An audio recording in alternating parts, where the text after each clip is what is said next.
Good day, future nurses. So, once again, this is Doc A, and today we will be exploring childhood disorders that affects a child's development, their behavior, and their ability to interact with the world.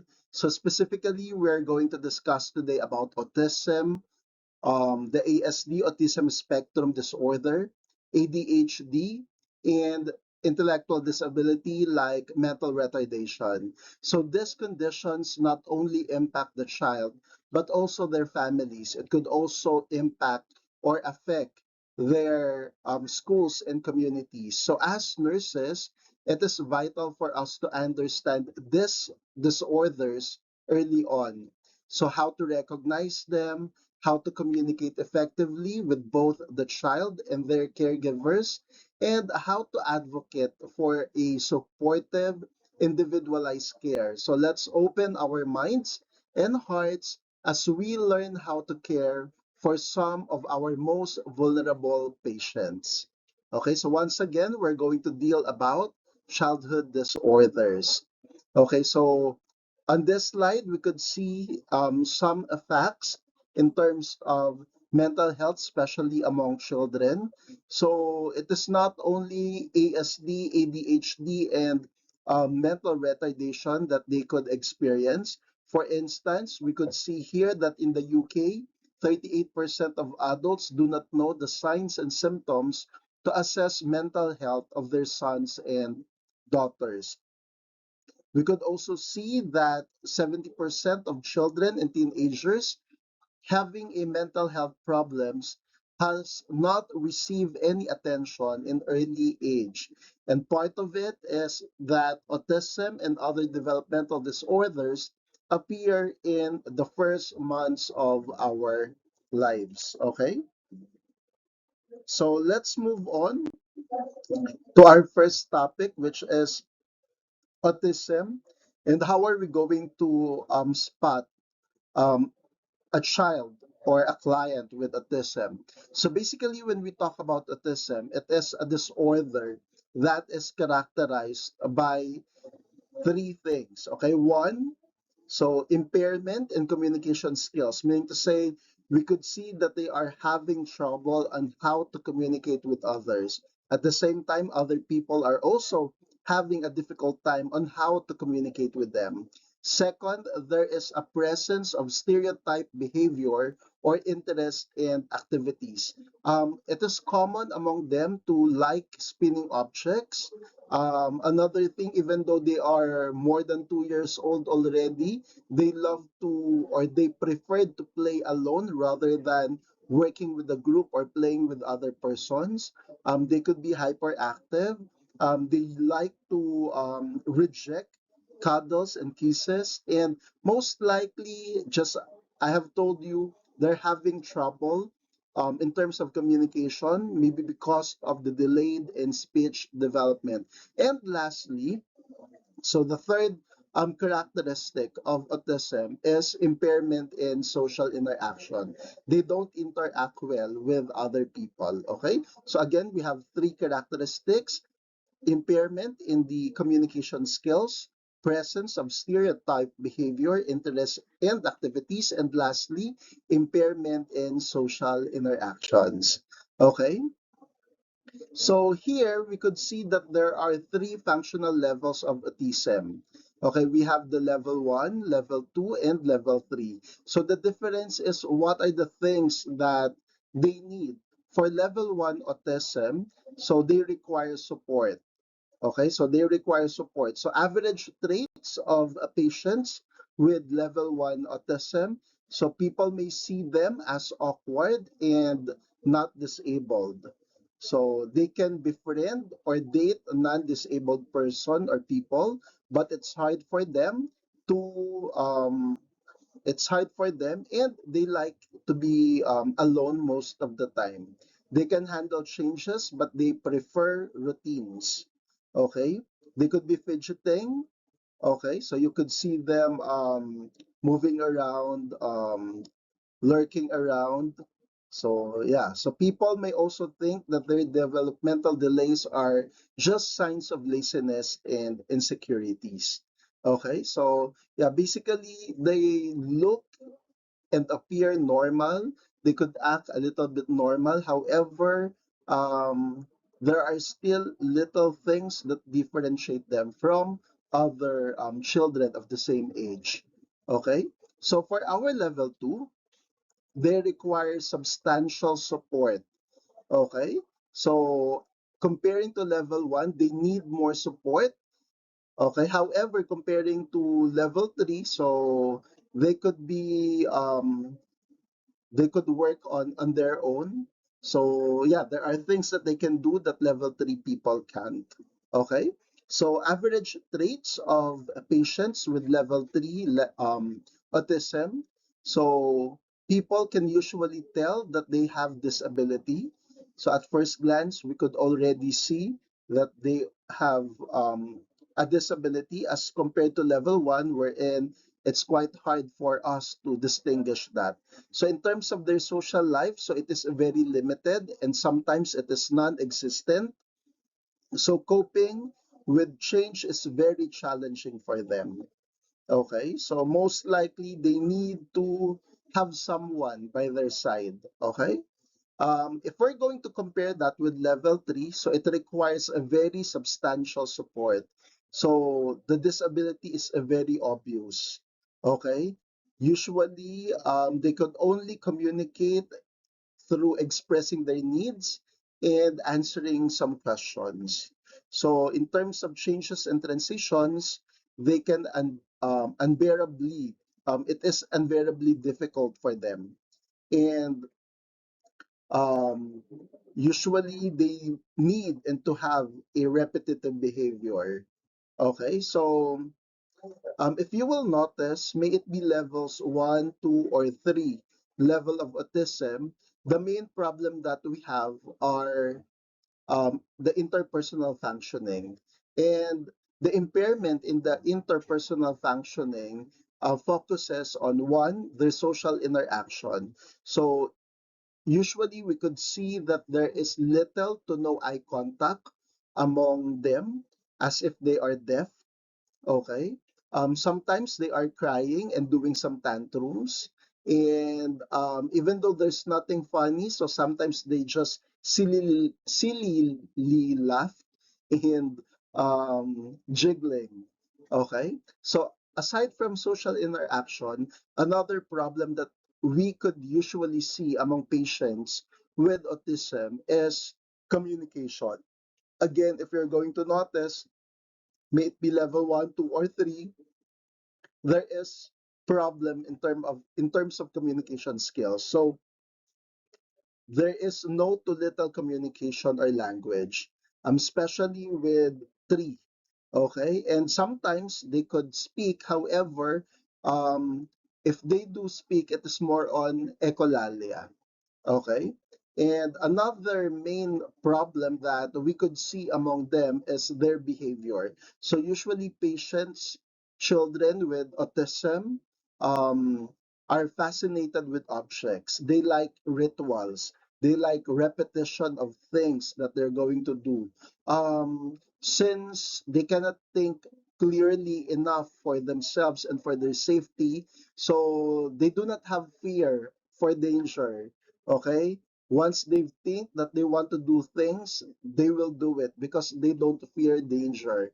Another thing you will notice that they like spinning objects and they form a special attachment with inanimate objects rather than with other people. Okay, so next, how could we manage patients with autism? Okay, so basically it depends upon the severity of the autism. For instance, if that is a level 1, they need some support. So maybe we could assist them in terms of social communications. Okay. Um, we could have repetitions of activities and repetitions of things that are if we're going to restrict things for them. Okay, on the other hand, on the other line of our spectrum, we have the level 3. Okay, for level 3, they need a very substantial support. Okay? So in terms of communication, no to few words. So they rarely interact, and they are extremely resistant to changes. Okay?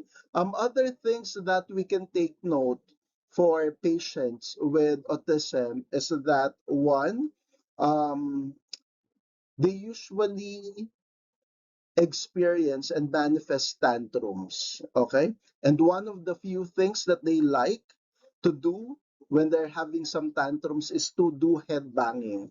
They like to bang their heads on hard surfaces.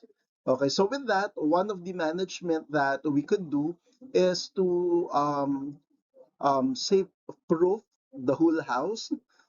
Can we manage to put foam on all of the walls and all of the edges if that is possible, so why not? However, since what they really like is to do head banging like that, okay, so maybe we could also put some helmet on them, okay, just to protect the head. Okay, so another usual problem that we could encounter for patients with autism is their communication. Here we could see that the communication is little. Okay, and sometimes no communication at all. So there are clients who could usually use vowels and just pointing out on anything that they want to express. Okay? So as caregivers, as nurses, what we can do is to still communicate with them. However, in communicating with them, do not do the things that I'm doing. I'm expressing too much, I'm talking too much. But when you are talking for patients with autism, make sure that you kiss. Okay, you kiss, Kiss. What is that? Keep it short and simple, meaning to say that make sure that the statement is clear and it is on short sentence. Okay, and lastly, for the activity, yes, they like routines. They are fascinated with the things that they are doing every day. They usually like spinning objects. So, with the routine, just make sure that we are consistent in doing the routine, especially if part of the routine is things that will help them to survive and things that are very essential in their everyday lives. Okay? So, in terms of the common nursing diagnosis for patients with autism, I think one of the most common one, well, actually, it depends upon the case. It is case to case basis. It depends upon the situation. But one of the most common thing, since they are quite impulsive, they do not fear danger. They like head banging. So one of the common nursing diagnoses that I could suggest or tell is risk for injury. And as a treatment for that, so behavioral modification will do. Again, behavioral modification. For medications, we could give anti-anxiety, psychotic medications, anti antipsychotic medications like Haldol, risperidone. So it could be the conventional or the atypical neuroleptics that we have. We could also give antidepressant. For antidepressant, we have anafranil. That is common. Another thing common among patients, children with autism, is that they grow fat and they also might experience increase in their blood pressure. So that is why sometimes they are given cataprest and piracetam. Okay?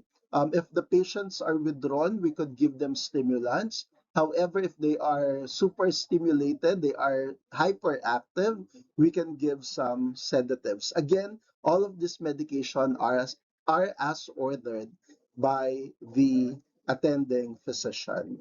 Okay, so are we good and clear in terms of autism? I'm hoping yes. Okay, so next, let's move on to the next disorder that we're going to discuss, and that is mental retardation. Again, here at this slide, we could see that mental retardation is not a disease. It is a condition. So I'd just like to reiterate that mental retardation is not a mental illness, but it is a cognitive impairment. So again, it is not a mental illness, but a cognitive impairment.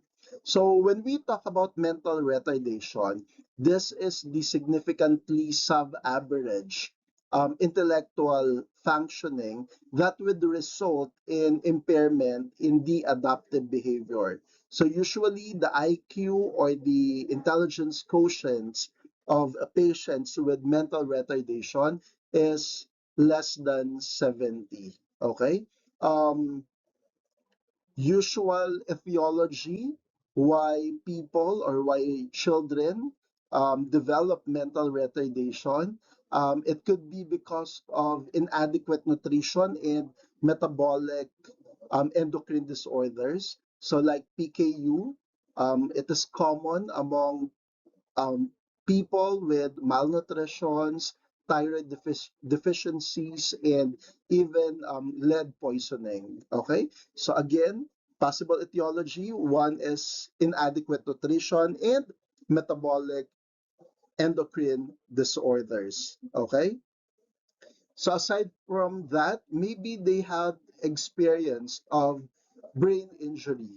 Okay, maybe they were able to experience brain anorexia or brain anoxia. Okay, if they have neurologic impairment, it could also be a factor or a reason on how they had mental retardation, or even if they are prematurely born, it could also be a factor. So again, we have inadequate nutrition and metabolic endocrine disorders. Second, we have injury to the brain. And lastly, infection and intoxication of mothers during pregnancy. Okay? Infections and intoxications of mothers during pregnancy. Meaning to say, if the moms had maternal infections, if they had rubella, for example, if they had toxoplasmosis, so those are some of the infections that could lead to mental retardation later on. Aside from that, if they are using drugs like opium and like if they are fond of drinking alcoholic beverages during the pregnancy, it could also be a factor in developing mental retardation. Okay, so are we still good? Are you still with me? Okay, hoping that there's no question at all. Let's move on. So here, we could see here the several levels of mental retardation. So mental retardation could be classified as mild, moderate, severe, and profound retardation. Okay, so when we talk about mild retardation, so the IQ is from 50 to 70. Okay, so the IQ is from 50 to 70. So they could still learn how to read, they could still learn how to write, do basic mathematics, they could hold a job, and they could take care of themselves. So things that could be learned by children around 12 years old, so they could be able to understand, they could be able to comprehend those things. Okay, so with that, I think mild retardation are educable. They could be educated. We could teach them. Okay, so next, we have the moderate retardation. So the IQ for moderate retardation is from 35 up to 49. Okay, so this people could speak, they can eat on their own, they could dress themselves, and they could work under supportive condition. So with that, role modeling could be a great help for that because they are trainable. Meaning to say, if they do the same things over and over and over again, they could learn how to do them well.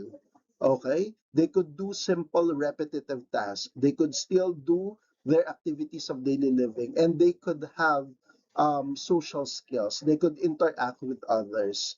Okay. Next, we have severe retardation. So for severe retardation, the IQ here is around 20 to 34. So at this stage, we require constant supervision. Okay, so everything is limited. So the communication is there, however, it is limited. Okay, they could do some things, but those are limited. I mean, they can feed themselves. However, in terms of dressing up, maybe they need help. Sorry for that. They need help for them to be able to clothe themselves well. Okay? So, again, management natin for severe retardation is that they need constant and close supervision. Okay? So lastly, we have the profound retardation. So the IQ here is below 20. Okay, below 20. So with that, it's quite hard for us to teach them. Okay, so since it is hard for us to teach them, they need custodial care. Meaning to say, most of the time, most of the things the caregiver or their parents needs to do those things for them. Okay? So if you will notice, they barely communicate with basic emotional responses.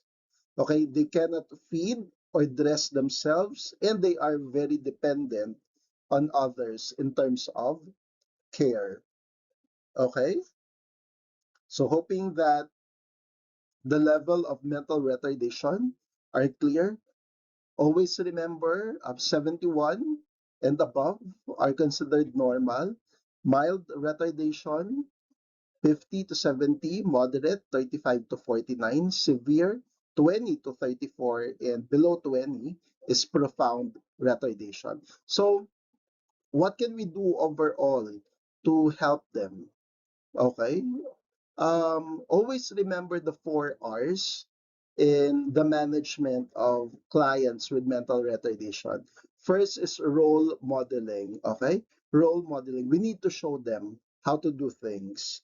Okay. Role modeling. Next, relaxation. We also need to give them time to relax. Maybe they are overwhelmed with the things that they are doing, with the things that they are learning. So give time for them to relax. Next, repetition is a must. Okay, meaning to say that we need to have a routine. We need to make sure that that routine happens every day. Okay. And lastly, restructuring the environment. We need to reinforce the environment to be safe for this patient. So again, we have 4 R's in the management of a patient with mental retardation. We have role modeling, we have relaxation, repetition, and restructuring the environment. Okay? And for our last topic, for the childhood disorders, we have the ADHD. Okay? ADHD stands for Attention Deficit Hyperactivity Disorders. Okay, so this is a disorder that is characterized by persistent pattern of its main problem. Okay, so meaning to say the main problem are always there. It is persistent. We could always notice those main problems. Maybe at this point you are asking me, what are those main problems that patients with ADHD has? Okay, so we have three. I always call it as IHE, IHI, IHE, IHI. I is inattention. So children with ADHD are easily distracted. They could be easily distracted by any external stimuli. Okay? Next, H, hyperactivity. When we talk about hyperactivity, they are always on the go. Okay? You cannot ask them to sit in the chair or in a class for 2 hours. Okay? Most likely after 10, 15 minutes, 20 minutes, they need to do something because they are always on the go. Okay, and last, letter I is Impulsive, they are impulsive, okay? They are impulsive, meaning to say that they act without thinking. Okay, so whatever they thought of doing, they will do it without thinking whether it is beneficial or not for them. Okay, in terms of ADHD and the the autism, it is more common among boys. Okay, I'm not saying that it is not happening among girls, but on statistics, it is more common among boys. Again, autism and ADHD. Okay.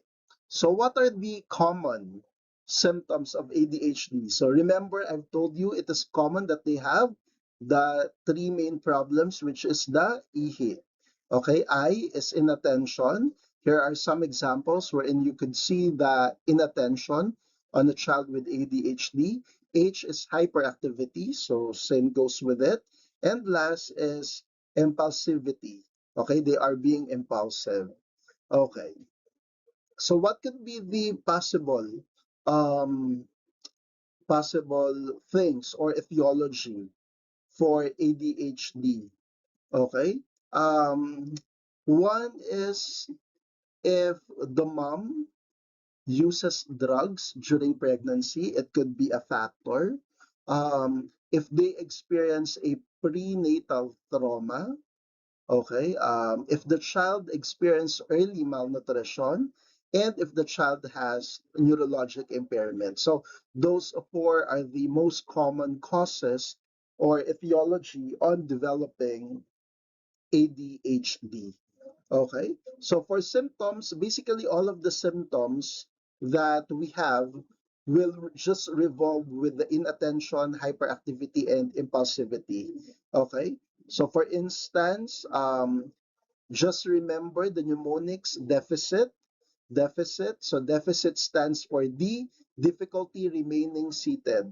So just like I've told you, we cannot expect them to be at one place for a long period of time. They cannot hold it. Okay? E, easily distracted. So remember they have inattention. When you have inattention, you are easily distracted by the noise, by the people around you, or anything. Okay? Next, F, fidgeting. So fidgeting, usually they are restless. Okay, they want to do most of the things. They love to lurk around. Okay? Next, I, interrupt others. So, for example, it is in a school, so they cannot handle long discussions. Most likely, they will do something to interrupt the discussions.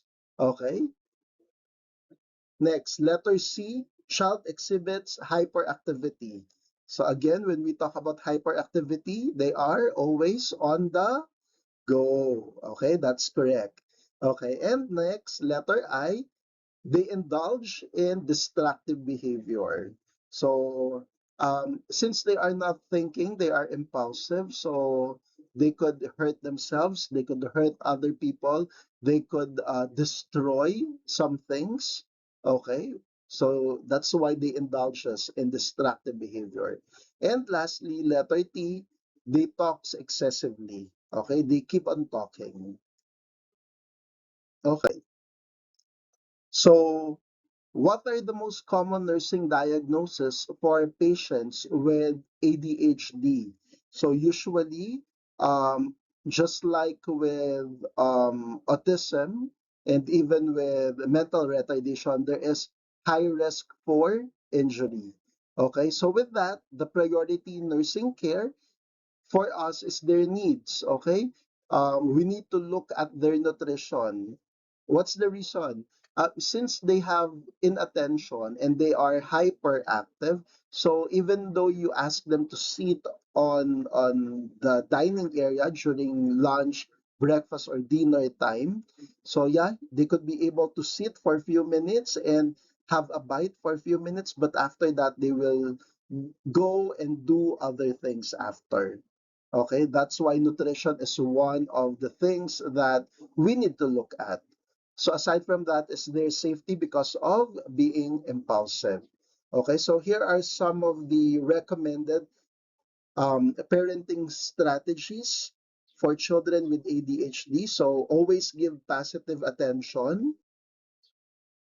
Okay, try to establish rewards. For example, on this photo, we could see that the child was able to finish his meal, then there is a reward after.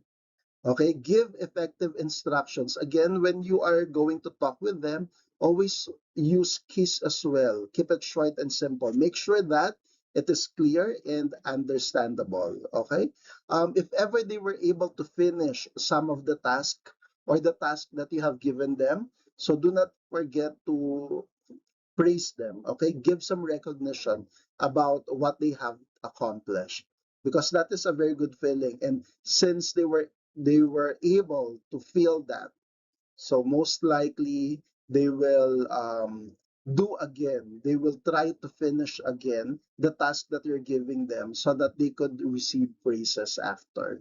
Okay, and make sure that if there are consequences, if there are punishments that we are giving, if they broke something, if they broke the rule and the likes, so just be consistent. Okay, consistent with the consequences that we are doing. Okay. Okay, so here are some of the medications that we have for patients with ADHD. So here we could see two medications. We have methylphenidate. So the most common brand name of that is Ritalin. So always remember that methylphenidate is a CNS stimulant, and when it is given to patients, it decreases the hyperactivity. However, if you're giving Ritalin, make sure that you are monitoring the patient's appetite, because it could suppress their appetite, and it could also delay their growths. Okay, so make sure if you're going to do that, give the medication after meals. Okay, give the medication after meals. Usually, the medications that we have, if that is Ritalin, it could be given TID or 3 times a day. Okay, so for the next one, we have dextroamphetamine or dexedrine. So dexedrine is basically, it could be given BID, so twice a day. However, it can cause insomnia and also appetite suppression. So with that, we need to monitor for any signs of insomnia and appetite suppression. So again, just like Ritalin, if they're having problem, or maybe for us to avoid having problem in terms of appetite, we could give the medication after meals. Okay, and for us to diminish or minimize the possible problem of insomnia, maybe we could give the last dose of the medication, since it is BID. So usually it's 6 and 6 or 8 and 6. Okay, so if that is the case, so yeah, make sure that the last dose of medication is given in early PM. So maybe they could already have dinner around 5. Then at 5:30, the patient could have the medication. Okay. So other things that we need to take note are the management that we have for patients with ADHD. Make sure that we are firm and consistent with the things that we are doing with them. Okay, if they are manifesting tantrums, we need to ignore the temper tantrums. Okay, because most likely they will also get tired. After getting tired, they will stop the tantrums. Okay, next, provide less stimulation since they are easily distracted. So do not put them in a highly stimulus environment. Okay, next, let's provide opportunities for them to experience satisfaction, just like providing experience for them to finish a task. That is an experience that they could that they could feel some satisfaction, especially if the parents are giving them recognition with what they have accomplished. Okay, so as we end today's discussion, keep it in mind that children with autism, with ADHD, and intellectual disabilities each have unique strengths and challenges. So they don't need just the treatment, but they also need some understanding. They need patience and a healthcare team that believes in their potential. So, as future nurses, your knowledge and your compassion can be life changing. Okay? So, let's carry forward what we have learned today and use it to build a more inclusive and supportive healthcare environment for every children. So, with that, thank you very much. I hope that you have learned something from today's discussion. Once again, this is Dr. A, and stay safe, everyone. Thank you.